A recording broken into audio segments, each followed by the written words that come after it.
né? Sim. Isso. Isso é muito bom. Está passando bonitinho, ó. Diante da Terra. É o nosso planeta, né? Nascemos aqui, vamos desencarnar aqui. Acho que vamos reencarnar aqui muitos anos ainda, né? Sim. Já reencarnamos muitos anos aqui, é o nosso planeta. E esse tema foi tirado do livro Rumo Certo. O capítulo 40 do livro Rumo Certo, Manuel Chico Xavier, chama-se Diante da Terra. Depois você pode ler a página. Rumo Certo é um livro não muito conhecido pelo público em geral, não acho conhecido é Pão Nosso, Fonte Viva. Mas o Rumo Certo é um livro do mesmo esquema. E tem páginas, e essa página vem de lá. Você vê que fala assim, diante da Terra, eu botei a Terra e uma bola de futebol, que também é redonda, não? Então, ali, que estamos no momento da Copa. Né? Então, esse momento da Copa, assim, eu antes achava que o futebol era uma paixão nacional. Aí eu descobri que o futebol é uma paixão mundial. Todo mundo tem essa paixão, é impressionante, né? Isso mexe com o planeta. Como é que o planeta ficou assim envolvido? Eu não sei se no século passado era assim também, né? Não sei dizer, mas hoje a gente vê uma paixão mundial. As pessoas têm uma paixão pelo futebol, algo assim incrível. Então o futebol encanta as pessoas, mexe com os sentimentos, mexe com as emoções. As pessoas brigam pelo futebol, bobear, matam pelo futebol. Então assim, esse é o nosso planeta. Como dizia o Galvão Bueno, assim, haja coração, né? Temos que ter realmente muito coração nisso. E nesse aspecto, o G1 da Globo botou uma matéria agora tem uns 10 dias, que a USP publicou um trabalho dizendo que há um aumento entre 5% e 8% dos casos de infarto em São Paulo na época da Copa. As pessoas se emocionam e passam por um processo cardíaco. Porque as pessoas brigam, não, o brasileiro tem essa paixão, né? Mas não somos só nós, é o mundo inteiro. Então, o futebol traz emoções difíceis, emoções talvez, não digo negativas, né? Por causa dessa polêmica, da briga, mas também tem emoções positivas, pela alegria, né? É que o esporte hoje perdeu um pouco, virou muita competição, e perdeu-se um pouco aquele espírito olímpico, né? O importante é participar, é jogar. Não, ali é uma divergência. Mas uma coisa que eu achei muito bonito, vocês viram, deve ter alguns jogos, os jogos acabaram e aqueles que venciam, que perdiam, iam se abraçar, conversar. Então isso é uma troca de informações perante o nosso planeta, né? Esse é o nosso planeta, diante da Terra. É a Terra que vivemos. A planeta de provas e expiações, né? E o futebol passa por isso. Mas eu botei também o planeta Terra, que está ali na nossa frente. Por que eu botei o planeta? Vamos tentar mudar um pouquinho o foco do planeta de futebol para o planeta visto do espaço. Tivemos alguns astronautas, agora tem um pouco mais de um mês, que estiveram vendo o nosso planeta de fora. Eu achei muito bonito algumas entrevistas que eles deram. Assim, como é que passa? Passei. Do lado direito. Ou para cima. Boa, consegui, prendi. Para cima não deu, para baixo. Então, é a visão que eles tiveram da Terra, da Lua. Eu achei uma imagem muito bonita. E esses quatro astronautas deram alguns depoimentos muito interessantes. Não sei se vocês perceberam, quando a nave espacial veio, né, a nave caiu no mar, foram recolhidos por um navio da Marinha Americana. Então, estava no jornal que um dos americanos, que não era o comandante, era o piloto, ele estava muito emocionado. E ele pediu ao comandante do navio, perguntou se havia algum capelão naquele navio. E disseram que sim. O capelão foi até eles e ele disse que não tinha nenhum viés religioso, muito pelo contrário, não tinha um acompanhamento religioso, mas que ele se emocionou muito ao ver a cruz na lapela do capelão. Ele se emocionou, chorou, ele falou isso em público, né? Com muita emoção. O canadense disse que também se emocionou muito em ver os planetas em outra dimensão, ver as estrelas, os sóis, é uma outra visão. Mas aqui vemos a estrela, outros planetas, vemos o nosso Sol com um filtro da atmosfera. Eles viram sem esse filtro. Então ele disse que se questionou sobre quem teria feito aquilo. E se questionou sobre a existência de Deus, mostrando que a visão que eles tiveram foi muito grande. Mas aí eles viram essas imagens, mas a Cristine disse uma coisa muito interessante. Olha o que ela falou. Ela disse que aprendeu lá em cima o significado de tripulação. Que ela disse, tripulação é um grupo que está disposto a se sacrificar uns pelos outros, que demonstra benevolência e que exige responsabilidade mútua. Ela disse que a tripulação compartilha as mesmas preocupações, as mesmas necessidades, se mantém de modo inabalável unida nesse centro de dever. Eu achei linda a definição para Deus de tripulação. E aí fiquei pensando no nosso planeta, né? Pessoal, e aí, nós somos uma tripulação? Sim. Sim. Estamos assim, unidos, preocupados todos com a mesma... De forma alguma, ainda não. Porque isso vai exigir, como ela disse, né? Responsabilidade mútua, que muitos não têm ainda. Muitos têm, né? Eu acho que muita gente já percebe isso, e outros ainda não, infelizmente, né? Então a gente vai ver que é isso, a gente não tem esse sentimento ainda, mas somos a tripulação desse planeta. Estamos aqui há quantos anos? Pessoal, não sabemos. Eu acho que muitos anos. Eu acho, tem que sempre ter que dizer coisas que, a minha opinião pessoal, a coisa da doutrina espírita. Eu acho que todos nós estarmos aqui na época de Jesus, há 2000 anos atrás. Talvez não lá em Israel, graças a Deus. Talvez não em Roma, talvez em outro lugar, mas eu acho que nós todos não somos espíritos novos, nós estamos aqui naquela época. Agora, o que fizemos? Pessoal, não fizemos coisas boas, mas isso também é opinião pessoal. E a Cristina botou assim, que ela viu, né, a Terra cercada naquela escuridão, e disse assim, a Terra é um bote, parecia um bote salva-vidas pairando no universo. Pô, achei bonito. Um bote salva-vidas. Imagina vocês em alto mar. Eu nunca fiquei em alto mar, né? Mas você em alto mar, meio perdido, você vê um bote. É aquilo. Foi o que ela viu no espaço, ela viu aquilo. E botou isso. Falou assim, pessoal, aprendi. E ela falou, Terra, nós somos uma tripulação. Então ela jogou isso para o planeta, para as pessoas, né? Eu achei muito bonito o depoimento, que é uma chamada das pessoas.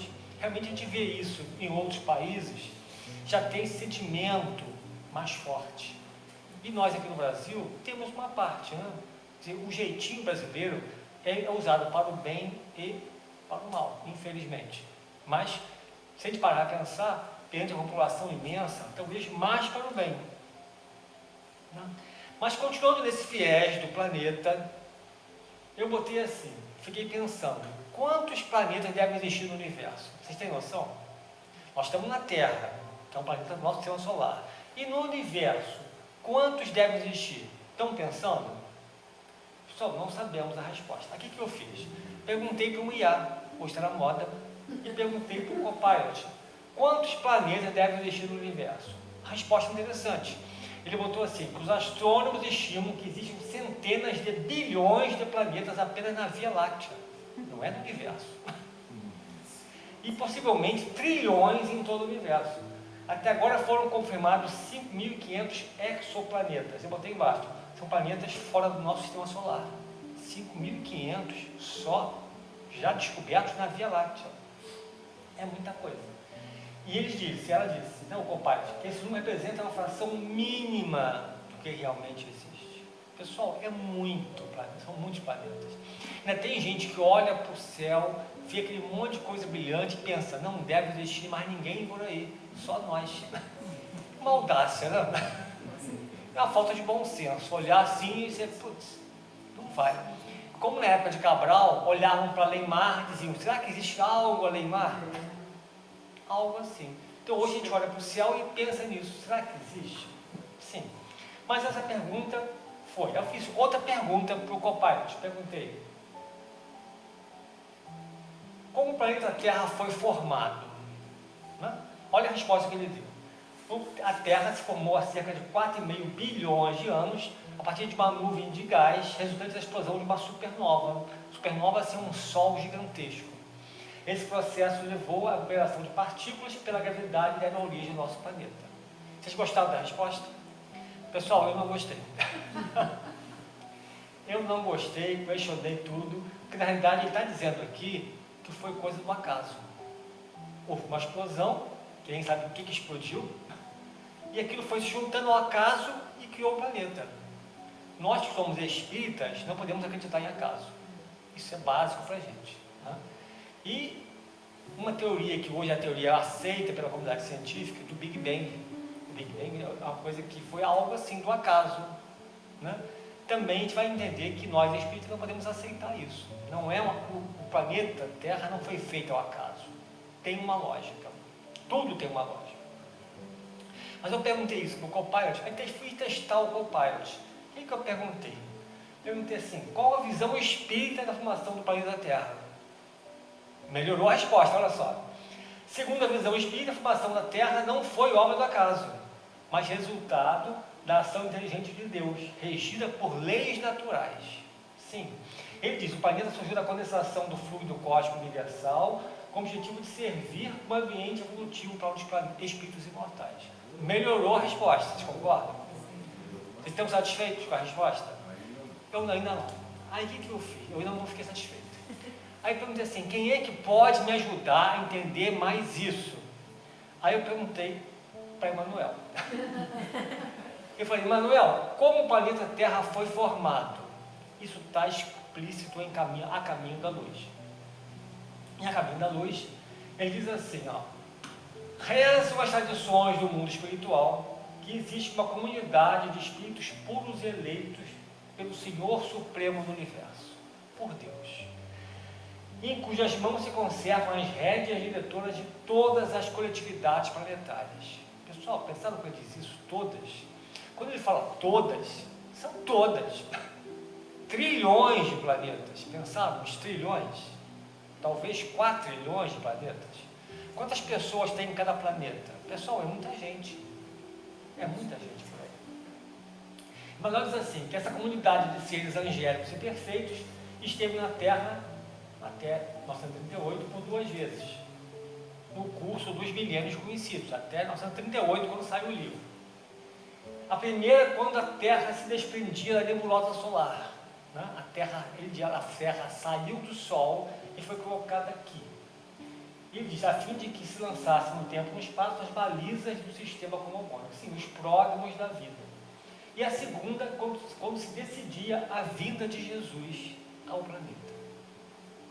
Que essa comunidade de espíritos que coordena todos os planetas, todo o universo. Imagina a responsabilidade. Então, Manuel diz isso. Ele vai dizer também, eu saí de Manuel e pulei para Kardec. Olha só, saímos do Manuel, voltamos a Kardec. Kardec diz assim, na Gênesis, transportamos alguns milhões de séculos somente, além da época atual, verificamos que a nossa Terra ainda não existe. Ele dá isso em A Gênese, que mesmo o nosso sistema solar não começou as evoluções da vida planetária. Entretanto, ele já diz, esplêndidos sóis iluminam o éter, ou seja, o universo. Planetas habitados dão vida e existência a uma multidão de seres. Ele fala, nossos predecessores na raça humana. Então, pensa bem, esse texto está na Gênese, não como de um espírito, como dele, de Kardec. Quando eu li, eu fiquei pensando, como é que ele sabia disso? Ele não diz. Não diz como é que ele não sabia, como é que ele sabia disso, mas está na Gênese. Talvez alguém tenha dito, um desdobramento que ele foi ver isso, a gente não sabe. Está na Gênese. Eu confio muito no que Kardec escreve, acho que vocês também. Né? A gente aprende que aquilo que está ali é coisa muito séria. Mas olha só, ele está dizendo que alguns milhões de séculos, quantos milhões de séculos?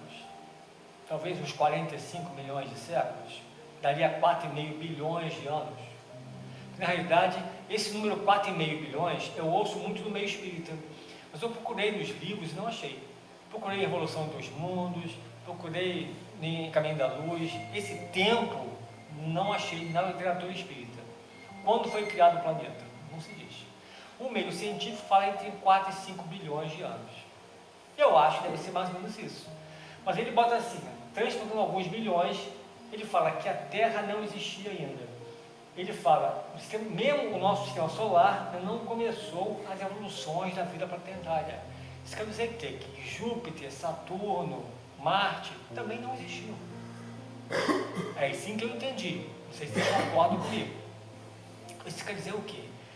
Que a Terra não existia. Então, se a Terra tem 4,5 bilhões de anos, Quanto tempo terá Júpiter, Saturno, Marte? Talvez um tempo parecido, tá?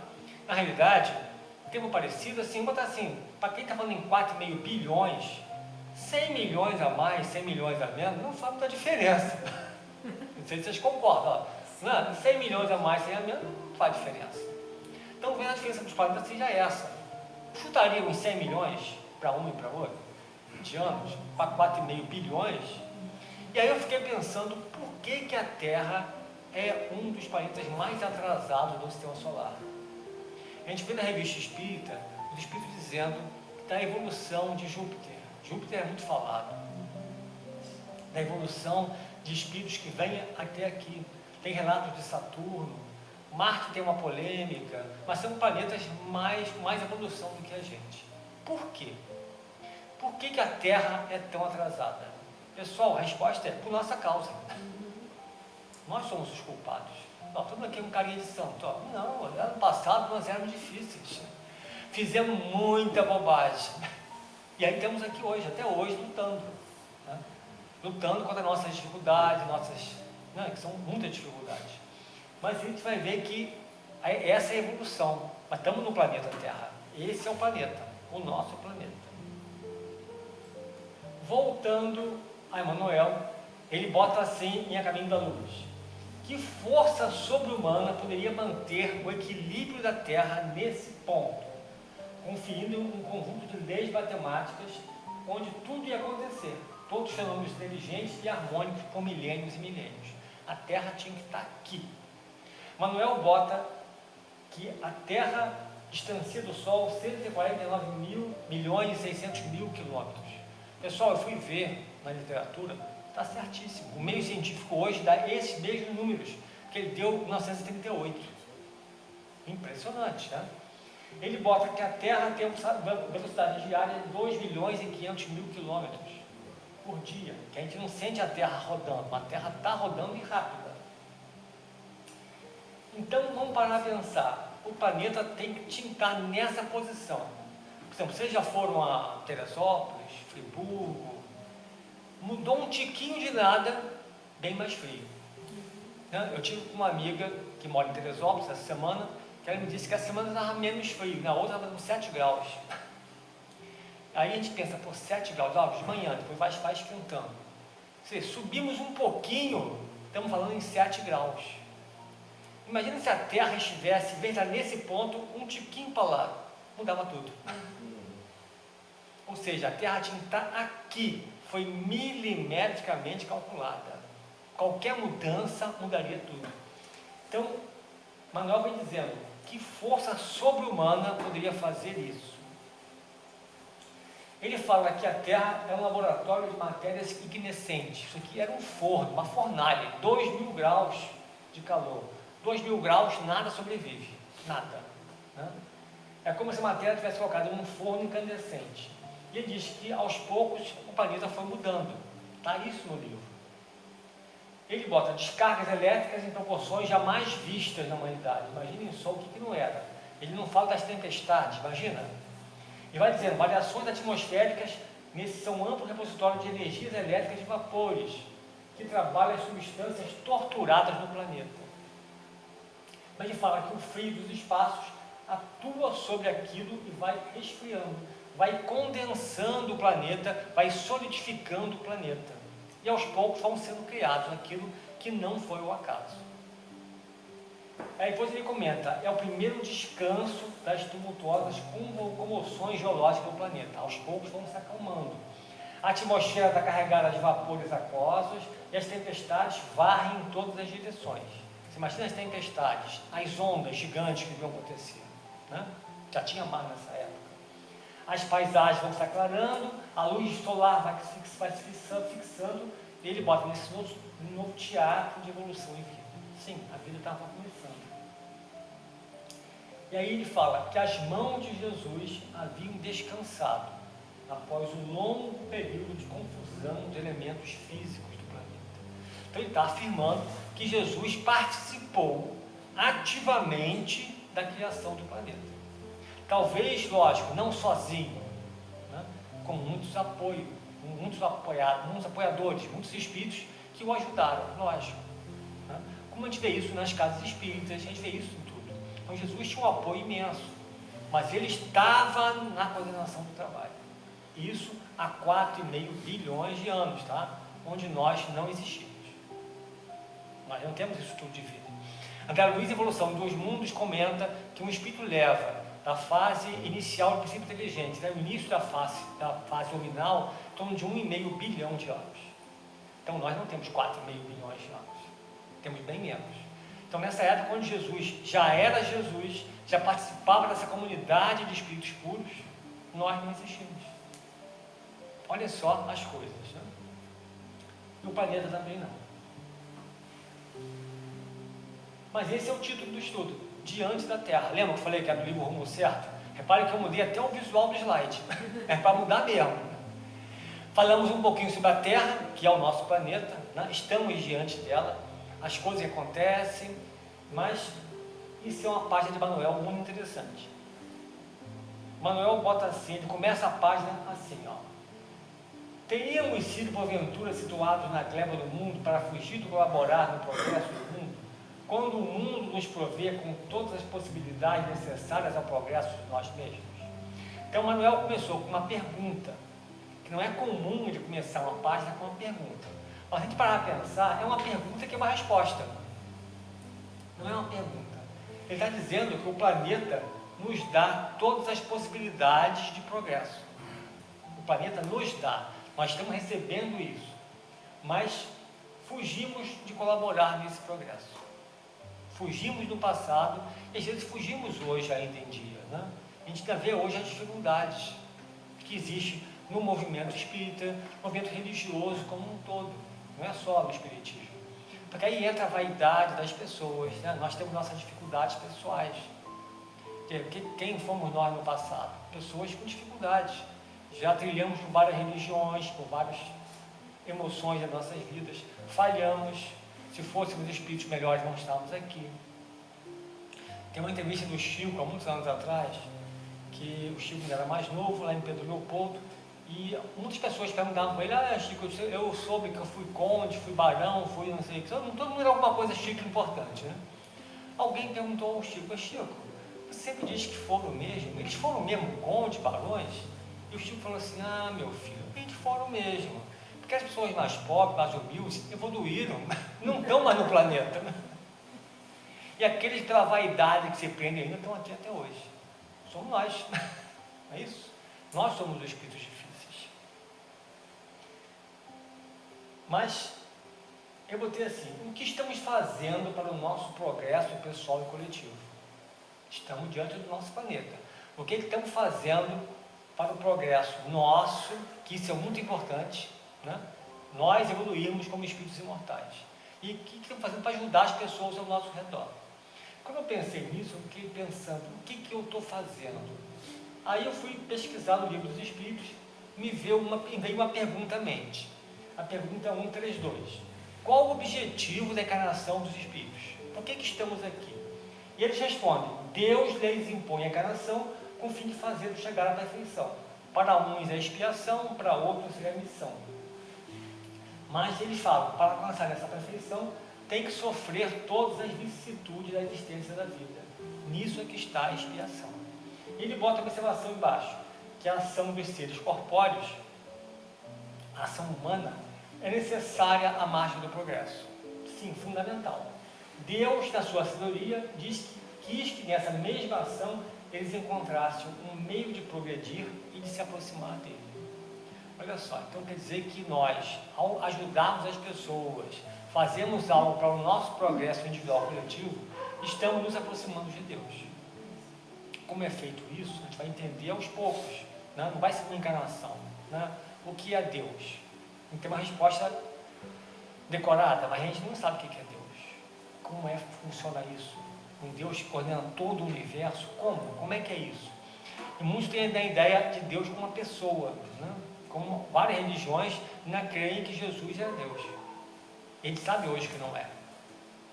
Deus é algo maior, mas Jesus faz parte dessa comunidade pura, eleita pelo Senhor do Universo, que é Ele. Está isso no caminho da luz. E aí, esse é o objetivo da encarnação, nós melhorarmos. Ele fala assim, sobre prova e expiação. Não é um estudo sobre isso, mas rapidamente, provas são situações que nós temos que passar, por nossa escolha. Expiação não, somos obrigados a fazer aqui. Então é uma expiação, não tem jeito, não dá para negociar. E provas, às vezes sim, alguém pode nos orientar, fulano, você tem que passar por isso, vai ser melhor para você. Mas eu posso negociar, eu não tenho condição ainda. E a gente vê isso em A Caminho da Luz, vê isso no livro Mensageiros, vê isso na obra de André Luiz, explicando como é que é esse processo. Missionário da Luz, Mensageiros, explica muito bem isso, né? A gente vai entender o que estamos fazendo aqui. Eu botei assim, qual a finalidade da reencarnação? Kardec botou isso na pergunta seguinte, pensa bem, antes era qual a finalidade da encarnação, agora é da reencarnação. Ele fez duas perguntas em lugares diferentes, lá era 132, aqui é 167. Por que ele fez isso? E os Espíritos respondem, expiação, melhoramento progressivo da humanidade. Sem isso, onde é a justiça? Olha só o questionamento, a justiça. Porque assim, eu antes de ser espírita, eu me questionava se Deus existia. Não sei vocês, né? Mas eu pensava assim, pô, Deus existe mesmo? Que Deus te deixa nascer um cego, um aleijado, um pobre, muito rico, né? De alguém com um monte de doença.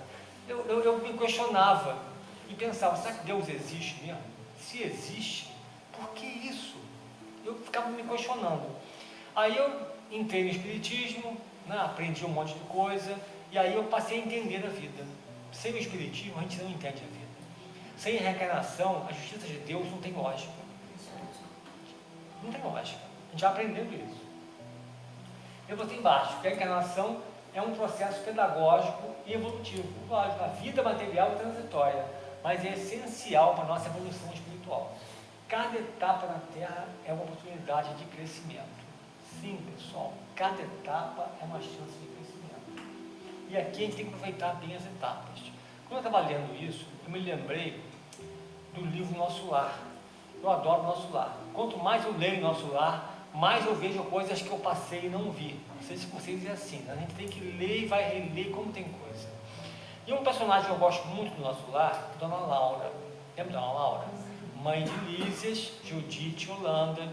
Dona Laura que recebe a André Luiz na casa dele. Quando ela sai, quando ele sai do hospital, Lísias o convida para ir para sua casa da Laura. Então ele vai conversar muitas coisas interessantes com a Laura. E a Laura comenta que o seu marido já estava encarnado na fase infantil, alguns poucos anos de vida na Terra. Então ela conta que ela e o marido estavam lá passando alguma dificuldade. Seu marido tinha 18 anos, 18 anos, ele tinha desencarnado antes dela. Ela ficou 18 anos sem ele na Terra, passando por dificuldade. Ela não comenta o tempo que ficou lá com ele. Mas ele passou por dificuldade quando desencarnou, melhorou, se reequilibrou, foi trabalhar, trabalhou ativamente em Nosso Lar, conseguiu pelo seu trabalho um lugar para eles ficarem, um lar, né? E ali a recebeu depois de volta. Então ela vai dizendo que eles lutaram pela evolução e tiveram acesso, procuraram o Ministério da Regeneração e pediram apoio para eles verem quanto eles tinham de dívida passada. Foi permitido a eles que eles vissem 300 anos passados. Eles tiveram acesso a 300 anos das últimas encarnações. Eu quando vi isso, fiquei a tremer, né? Pô, 300 anos é muita coisa. O que será que eu fiz de errado em 300 anos? Eu falei, eu não quero saber, porque é muita coisa não muito boa que a gente fez. Eles tiveram acesso a 300 anos. Então eles viram que para eles resgatarem aquilo, deveriam voltar à Terra. E ela comenta com o André, não podemos resgatar coisas da Terra com bônus hora, com o trabalho no plano espiritual. Porque o bônus hora é uma moeda de troca lá no plano espiritual. Na Terra não. Ninguém fala em bônus hora na Terra. A gente brinca. Não, vamos fazer isso aqui, vai dar um bônus hora pra gente. Mas é uma brincadeira. A gente faz muito isso. Mas não tem bônus hora escrito em trabalho na Terra. Mas a gente vai ver isso. Então ela vai reencarnar com o marido para isso. Para encarnar. Perceber que ela vai resgatar isso. Que a estar na Terra é uma chance de oportunidade, uma chance de crescimento que a gente está tendo. Desde que a gente aproveita ao máximo possível essa oportunidade. Crescer, a gente sempre cresce um pouquinho. Alguns vão crescer um tiquinho, outros um pocão, né? Depende de cada um de nós. Nós estamos aí para isso, lutando pela nossa melhoria. Então ela vai ver isso. E lá no livro Nosso Lar tem uma passagem bonita que ela, no final do livro, tem um chama de globo cristalino, lembra disso? É um globo onde o Ricardo vai ser desdobrado, o marido dela, ele vai comunicar-se com eles, e o globo era um globo transparente, porque ele evitava que os pensamentos das filhas chegassem até ele. E ele conversa com as filhas, com a sua esposa, diz que Laura já ia reencarnar, e é marcante, Laura tinha muito medo da reencarnação, que é assim clássico, nós estamos aqui, temos medo de falar, eles lá têm medo de vir para cá, isso é clássico no meio espírita, nós temos medo e eles também, mas estar aqui é mais difícil. Então ela tinha medo, eles conversam, e ele pede às filhas que eles passassem com dignidade, que não tivessem facilidade na vida, para aproveitar da melhor maneira possível o tempo na Terra. Essa é a ideia, né? São as provas e expiações. Mas Manuel botou assim também, ó, muitos companheiros se marginalizam em descanso indébito, junto à seara, alegando que não suportam os chamados problemas intermináveis do mundo. Desejariam a estabilidade e a harmonia por fora, a fim de ficarem satisfeitos na Terra, quando a harmonia e a estabilidade devem morar dentro de nós, de modo que nossos encargos na frente do próximo se façam corretamente cumpridos. Então, olha só, descanso indébito, né? Um termo forte, estabilidade e harmonia por fora, que a gente quer às vezes a aparência de harmonia, que é fácil. E aí eu botei esse texto e botei assim, sublinhei, descanso indébito. Quer dizer, é um conceito ligado ainda à ociosidade, à perda de tempo, né? Porque a gente perde tempo, né? Tempo para várias coisas. Já perderam, a vida quanto tempo nós perdemos de pegar, às vezes, o celular e ficar brincando no Instagram, ou jogando jogo, ou fazendo alguma coisa, a gente para para pensar. Um dia eu estava em casa e fui fazer um negócio no Instagram, fui não sei o que, fui fazer, quando eu olhei, pessoal, parei 40 minutos ali, que não agrega valor a nada, né? Mas a gente perde tempo algumas coisas hoje, às vezes nas redes sociais, no celular. Mas, pessoal, eu não estou me colocando contra celular, nem contra redes sociais, são grandes avanços. A rede celular mexe muito com a gente, né? Tem algumas mensagens ali, alguns textos muito interessantes, e alguns não. Mas eu botei comodismo, sentimento ainda muito forte na gente, que é mais fácil deixar rolar. Não, mas está acontecendo isso, não, a gente vai se acomodando, vai ficando naquela zona de conforto, as coisas vão passando, e a gente não aproveita. Então tem que aproveitar sempre, tudo. E algum diz, a harmonia e as habilidades devem morar dentro de nós. Tanto que Jesus dizia isso, ó, recomendava que entrar numa casa, se devia desejar, a paz seja nessa casa. Porque ele dizia que a paz tinha que estar na vida de todos. E a paz começa lá no lar. Se eu não consigo pacificar o meu lar, como é que eu vou pacificar a cada espírito? Não, estamos todos nesse processo de lutas. Manuel botou assim, o mundo em todo tempo é uma casa em reforma. Com a lei da mudança, ele vem de presidir todos os movimentos, através de metamorfoses e dificuldades educativas. Sim, o mundo é uma casa em reforma. E aí eu botei assim, a reforma é lógico, lembra a gente da reforma íntima, que vem a reforma do planeta, tá? Que a gente tem que aproveitar isso. E eu botei assim, avanço da ciência, tecnologia, inteligência artificial, são coisas que vêm ajudar a gente. Vamos parar de pensar? Pensa bem, isso vem ajudar muita gente, no âmbito profissional, familiar, no espiritual também, no profissional e aqui dentro da casa dos espíritos. Eu tenho feito alguns testes com a IA, algumas respostas espíritas muito interessantes. Mas peguei alguns furinhos, né? A gente tem que entender que a IA também tem furo, porque a IA, ela pesquisa o universo da internet, que tem coisa certa e coisa errada. Então, ela foi abastecida com coisas difíceis. Eu botei que a transição planetária é um convite à autoeducação e mudança de hábitos. O que é a transição planetária? Quando ela começou? O pessoal não tem a mínima ideia. Isso é um tema polêmico. Alguns acham que a transição começou em 1857, o lançamento do Livro dos Espíritos. Outros acham que foi em 1804, o nascimento de Kardec. Outros acham que foi lá atrás, quando Jesus veio ao planeta. Então, existe uma polêmica. Tem uma mensagem de Bezerra Menezes, pelo Divaldo, no Conselho Federativo da FEB, que foi nos anos 60. Não importa para a gente. Importa para a gente, sim. A gente sabe que estamos nessa transição. Os espíritos estão dizendo isso. O planeta está mudando. E muitas pessoas que estão aqui encarnadas não terão a chance de reencarnar aqui. Serão levados para outros planetas. como nós, eu acho que viemos também de outros planetas. Também assim, fizemos bobagens lá, como esse lado de Capela foram trazidos para a Terra, muitos foram trazidos de outros lugares para ali. Aquilo foi uma transição que houve, uma importação de espíritos, mas muitos outros já passaram por isso. E aí Manuel continua assim, ó, o progresso é um caminho que avança. Daí o imperativo de contarmos com posições e obstáculos toda vez que nos engajemos na edificação da felicidade geral. Vamos ter dificuldades, sim. Omissão, no entanto, é parada significando recuo. Ele bota, entendamos na posição de obreiros, sob a pressão de crises renovadoras. Olha só, o progresso é um caminho que avança, tá? E vamos ter obstáculos. Lógico que vamos. Quanta gente está em casa, não, vou dar um pulo lá no Atlas. Aí bate uma preguiça, não. Friozinho, tem a novela agora, tem jogo de futebol, tem não sei o que, tem a jantinha em casa, dá uma preguiça e a gente acaba não vindo. É isso, são os obstáculos que chegam até a gente. E aí eu botei assim um texto de Kardec sobre isso, sobre o caminho, a omissão, que às vezes omitir também é falha. Kardec pergunta assim, tem o homem o poder de paralisar a marcha do progresso?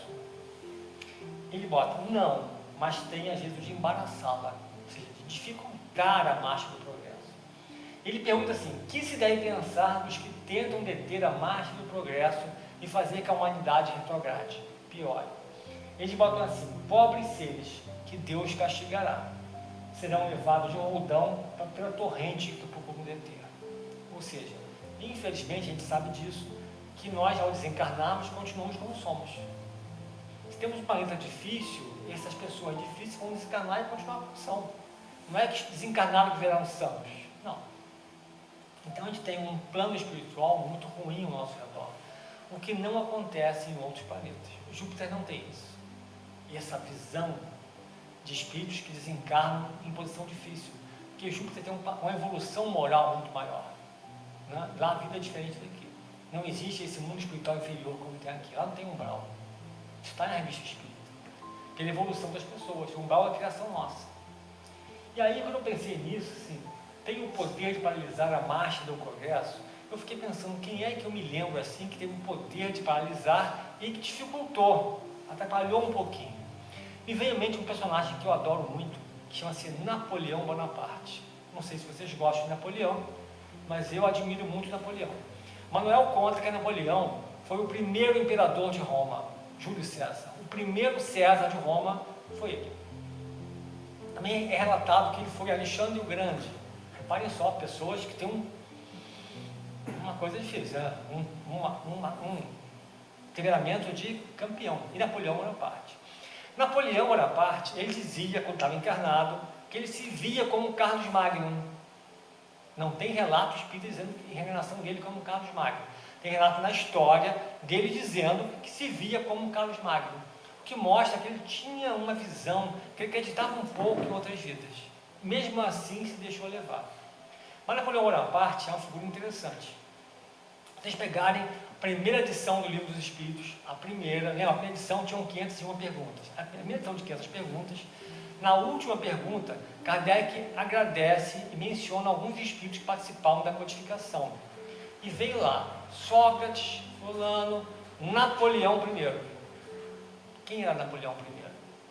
Era ele, Napoleão Bonaparte, assim que ele era conhecido, Napoleão I, imperador.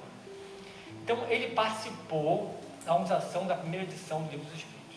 Quando saiu a segunda edição do Livro dos Espíritos, nos prolegômenos, Kardec volta a agradecer, mencionando alguns espíritos. E ali ele acrescentou alguns e tirou Napoleão. Por que ele fez isso? Ninguém sabe. Mas isso está na literatura. Ele colocou Napoleão e tirou Napoleão. Então Napoleão é uma figura interessante. Né? E Napoleão tem uma história linda no livro Cartas e Crônicas, que existe em PDF gratuito, pode ser comprado, pode ser baixado. Você pode dizer, eu não consigo ler no celular. Pô, é só acostumar. Eu já me acostumei. Questão de hábito. Depois você se acostuma, você vai pegando um jeitinho e vai acostumando. É questão de hábito. Então, no livro Cartas e Crônicas, tem uma passagem, um capítulo inteiro, chama-se Napoleão e Bonaparte. Um capítulo lindo, lindo, desde que eu li, me marcou muito. Porque esse capítulo fala de uma grande reunião que teve no plano espiritual, no dia 31 de dezembro de 1799. Sentido? A virada do ano, teve uma grande reunião no plano espiritual. Nessa reunião, haviam muitos espíritos. Ele dá a entender que eram milhares. Ele não usa milhares, ele fala em muitos espíritos. Muitos. Ele fala, né, Humberto de Campos comenta, que no nível mais elevado de espíritos, ele comenta Sócrates, Platão, Aristóteles, Hipócrates, Agostinho, Fénelon, Luís de França, Vicente de Paula, Joana d'Arc, Teresa d'Ávila e alguns outros, num plano mais elevado. Pessoal, aqui quando a gente lê Joana d'Arc, leia-se Judas Iscariotes. Quando a gente lê Teresa de Ávila, leia-se Maria de Magdala, que estavam nessa reunião. E os outros apóstolos? Aí que vem a polêmica. Eles não citam nenhum apóstolo, mas citam personagens que estavam no nível superior. Talvez fossem os apóstolos com outros nomes. Gostaram do talvez? Porque não tem isso relatado. Né? Humberto de Campos comenta nos 500 da Galileia, no livro Boa Nova, sobre aqueles espíritos que ficaram de tocar o planeta para frente. Cadê eles? Já reencarnaram várias vezes, mudaram de nome, a gente perdemos esse contato. A gente não sabe mais quem é quem. Mas nesse capítulo, Humberto de Campos comenta de outros espíritos e cita alguns espíritos num nível menos elevado do que esse. E cita também os encarnados. Estamos chamando alguns encarnados, que eram desdobrados e levados. À frente dos encarnados estava Napoleão Bonaparte. Junto dele vinham outros. Ele cita Beethoven, Faraday, Goethe, Dalton, Pestalozzi, Pio VII, que seria o próximo Papa eleito no ano seguinte. Estava nessa reunião. Foi uma reunião muito especial. Naquele momento, toca uma música, um clarim, e desce algumas luzes que vêm descendo do céu. As luzes vão batendo, as luzes batem, transformam-se em espíritos. Eram espíritos que estavam chegando para coordenar a reunião. O espírito que era o coordenador da reunião tinha uma tiara na sua cabeça, fala algumas coisas, vai até Napoleão, o abraça e fala para ele a missão dele, que seria pacificar a França e a Europa, que não foi o que ele fez. Então ele dificultou um pouco, atrapalhou, como diz a um espírito, embaraçou um pouquinho o trânsito. Mas os espíritos deram conta, acabou ele perdendo e tudo deu certo no final. Em 1804, aquele espírito da tiara, o espírito mais elevado do presente, vai reencarnar em Lyon. Hippolyte Lyon, Benizar Rivail, o nosso Allan Kardec. Então você vê que existe um planejamento espiritual para o nosso planeta. Imenso. As coisas não param nunca. Manuel começa assim: todos faciamos permanente renovação a cada passo da vida. Ele diz: nem tudo que tínhamos ontem por certo nos quadros exteriores da experiência continua como sendo certo nas aulas de hoje. Os ideais e objetivos prosseguem os mesmos a nos definir aspiração e trabalho. Entretanto, modificaram-se instrumentos e condições, estruturas e circunstâncias. Então, todos passamos por renovação. Estamos sempre nos renovando. Aí eu botei assim, que precisamos estar preparados para o futuro, seja qual for. Né? A gente sabe hoje que nós estamos preparando hoje o futuro de amanhã. Eu conheço pessoas que não aceitam isso, têm dificuldade de aceitar isso. Mas, pessoal, é a verdade, é o que está assim. Estamos preparados, está preparados para a vida espiritual com uma continuidade dessa. Então eu estou fazendo hoje a minha vida de amanhã. E reparem só, eu botei ali um pedacinho do livro 50 anos depois, que eu adoro esse livro, não sei vocês. É um livro pequeno, fácil de ler, com uma história linda, que mostra alguns espíritos que vão reencarnar, as dificuldades dele na Terra, e ali ele vai comentar alguns espíritos muito interessantes. Ele vai comentar o grupo do Quinéio Lúcius. Né? O Quinéio Lúcius é o nosso Néio Lúcio, que psicografou alguns livros pelo Chico Xavier. Ele esteve encarnado no Brasil há pouco tempo, um pouco antes do Chico, como Arthur Joviano, pai do Rômulo Joviano, que era o chefe do Chico na Fazenda Modelo. Então esse grupo do Néio Lúcio estava aqui no Brasil, em Minas, há alguns anos atrás. E esse grupo estava lá encarnado, em Roma naquela época. e o grupo teve alguma dificuldade. Se o seu núcleo familiar evoluiu bem, né, havia uma pessoa no seu grupo familiar, uma neta do Cornélio Lúcio, que era um espírito de altíssima elevação, altíssima, bota altíssima nisso, que era a Célia. A Célia vai reaparecer no livro Renúncia, né, como um espírito de altíssima elevação. E tirando a Célia, todos eles, quando desencarnam, são levados para um plano espiritual. A Célia é muito mais alta. Eles ficam num plano espiritual elevado ali. Naquele grupo do livro, 50 anos depois, alguns espíritos que não trilharam o caminho do bem, tá, continuaram lutando, mas ficaram mais na superfície. O Cornélio Lúcio fala que esteve algumas vezes com a Cláudia Sabino, um dos espíritos mais difíceis naquele grupo, que prejudicou muita gente. Então ele dizia que já tinha vindo à Terra várias vezes conversar com ela e sentia a dureza de coração, a rigidez de pensamento, era difícil. O que os espíritos fizeram? Uma reunião juntando todos, aqueles melhores e aqueles que os prejudicaram. Uma grande reunião para planejar a próxima encarnação. E ali o Cornélio Lúcio comenta que havia voltado da Terra e havia visto o imperador Adriano reencarnado como um escravo em Roma. É a lei da reencarnação, não dá para fugir. A gente faz amanhã o que fizemos hoje, estamos fazendo hoje o nosso futuro de amanhã. E aí ele comenta com aquele grupo e o grupo fica assim na dificuldade.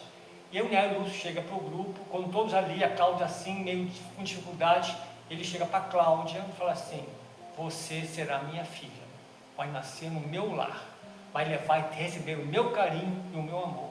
Levanta e abraça com carinho.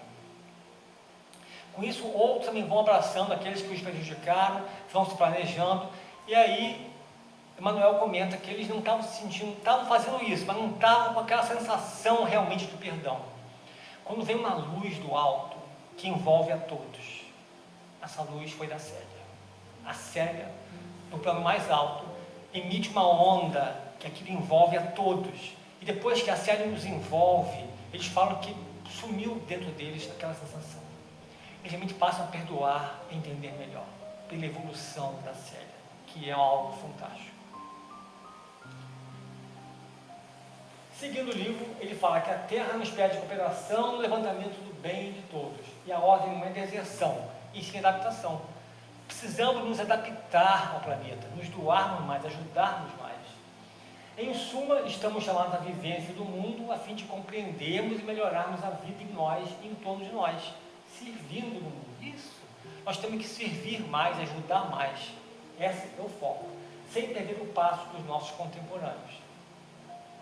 Aproveitar a vida para o aprendizado e evolução, buscando rever o passado, para não cometermos os mesmos erros lá de trás, de outras encarnações. E para terminar, eu coloquei esse texto do livro Diálogo dos Vivos. Diálogo dos Vivos é um livro onde tem um texto de Emmanuel e um comentário de Herculano Pires, que ele fala assim: tudo se encadeia no universo. Esse é um texto do livro dos Espíritos. Ele diz: explicam os Espíritos na obra básica da doutrina. Nada acontece por acaso. Há em tudo uma sequência natural de causas e efeitos, de ação e reação. Isso, ação e reação, faz parte do jogo da vida. Esse é o nosso planeta, essa é a nossa Terra. E eu tirei essa frase de um folder da FEB que eu achei lindo. O melhor da vida é saber que ela não tem fim. Pessoal, a Terra vai estar aí. A vida não tem fim. Nós somos imortais, viveremos para sempre. Essa é a ideia, né? Para sempre. Então temos que nos cuidar muito. Pessoal, muito obrigado pela paciência comigo. Nada.